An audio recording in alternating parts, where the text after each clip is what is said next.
C'est l'histoire de Aya. Aya n'avait que 16 ans lorsqu'elle fut placée comme domestique chez les Mercier, une famille aisée de la capitale.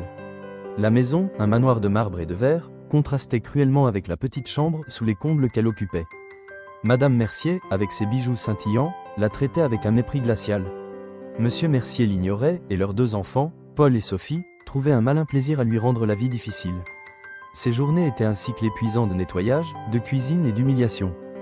Un jour, Sophie, en colère, renversa délibérément un plateau de verre brisé sur le sol de marbre et accusa Aya d'incompétence, lui valant une réprimande sévère et l'obligation de ramasser les tessons à main nue. Madame Mercier la priva souvent de repas, prétendant qu'elle gaspillait la nourriture. Malgré l'épuisement, Aya avait une lueur d'espoir, ses études par correspondance. Chaque nuit, à la faible lumière d'une lampe de chevet, elle dévorait ses livres, se nourrissant de la promesse d'une vie meilleure. C'était son secret, sa résistance silencieuse.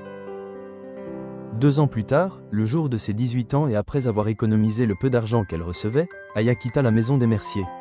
Elle avait réussi à obtenir son diplôme et à décrocher une bourse pour une école de commerce.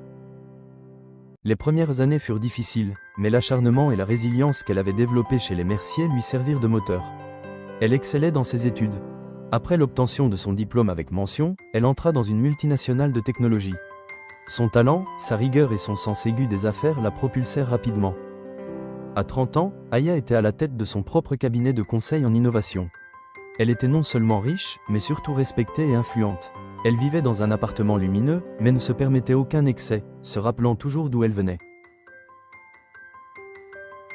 Un soir d'hiver, alors qu'Aya rentrait d'un dîner d'affaires, elle remarqua un attroupement près d'une bouche de métro.